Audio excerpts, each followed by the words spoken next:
అందరికీ నమస్తే అండి.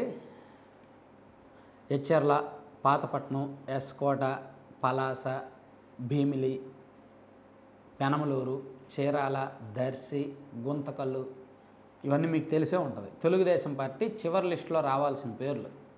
తెలుగుదేశం పార్టీ అభ్యర్థులను ఇంకా ఖరారు చేయని నియోజకవర్గాలు 16 ఉన్నాయి. ఈ 16 నియోజకవర్గాల్లో కూడా టీడీపీ అభ్యర్థులు వెతుకులాట స్టిల్ జరుగుతూనే ఉంది. ప్రతిరోజు, ప్రతి గంట, ప్రతి పూట, ప్రతి గంట కూడా ఎదురు చూస్తున్నారు చాలామంది.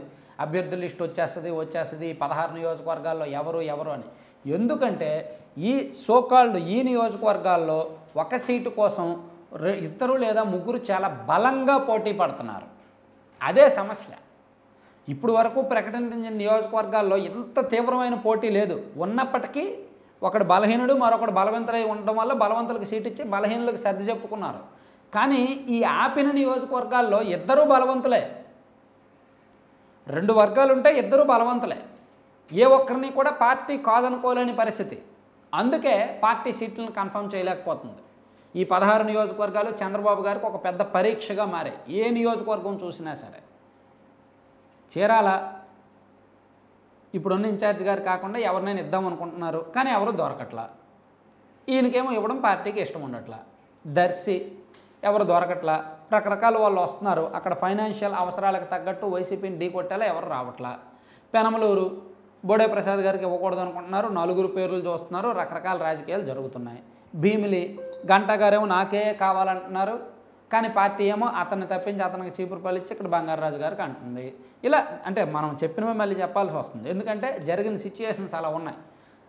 అక్కడ గ్రౌండ్ లెవెల్లో ఆ నియోజకవర్గంలో జరుగుతున్న సిచ్యుయేషన్స్ అలా ఉన్నాయి. ప్రతిరోజు, ప్రతి పూట, ప్రతి గంటకి కూడా ఈ నియోజకవర్గాల్లో ఐవీఆర్ఎస్ సర్వే జరగడం, లేదా పార్టీ పరంగా కొన్ని టీమ్స్ వచ్చి 2 గ్రూపులని కలిసి ఒకరిని కన్విన్స్ చేయడం, ఇవన్నీ జరుగుతున్నాయి. ఇంత హోరాహోరీగా, ఇంత పోటీగా ఉంది. అందుకే ఈ చివరి లిస్టు విషయంలో ఎక్కడా లేనటువంటి ఉత్కంఠ ఉంది.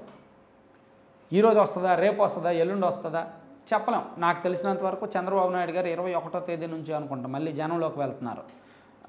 మీటింగ్స్, పొలిటికల్ ప్రచారాలు మొదలు పెడుతున్నారు. సో ఏ నాయకుడైనా సరే, ఏ పార్టీ అధినేత అయినా సరే తను పొలిటికల్ ప్రచారం మొదలు పెట్టడానికి ముందే అక్కడ అభ్యర్థిని ఖరారు చేయాలి అనుకుంటారు. సో ఈ లెక్క ప్రకారం చూసుకుంటే రేపు మధ్యాహ్నంలోగా తెలుగుదేశం పార్టీ 16 నియోజకవర్గాల అభ్యర్థుల్ని ప్రకటించేయాలి. ఆ తర్వాత గ్రౌండ్లోకి వెళ్ళాలి. లేదు అది ప్రకటించకుండా గ్రౌండ్లోకి వెళ్తే అక్కడ ఎవరైనా గ్రూపులు ఉంటే ఖచ్చితంగా తన్నుకుంటారు. ఆల్రెడీ మొన్న ఎచ్చెర్లలో అదే జరిగింది. శంకరావం సభకు లోకేష్ గారు వెళ్ళినప్పుడు లాస్ట్ మంత్ అక్కడ 2 గ్రూపులు కూడా కొట్టుకున్నారు. సో ఇప్పుడు చంద్రబాబు గారు వెళ్ళినప్పుడు అదే జరుగుతుంది. అందుకే అభ్యర్థుల్ని ప్రకటించే పనిలో ఉన్నారు. ప్రస్తుతానికి ఈ రిపోర్ట్లన్నీ తెప్పించుకుంటున్నారు, సీనియర్లతో మాట్లాడుతున్నారు. ఇలా రకరకాలు జరుగుతున్నాయి. సో ఏదైనా జరగచ్చు. ఈ నియోజకవర్గాల్లో, ఈ 16 నియోజకవర్గాల్లో ఎవరికైనా సీటు ఇవ్వచ్చు. ఎవ్వరూ కూడా ఊహించలేని పరిస్థితి ఉంది. Thank you.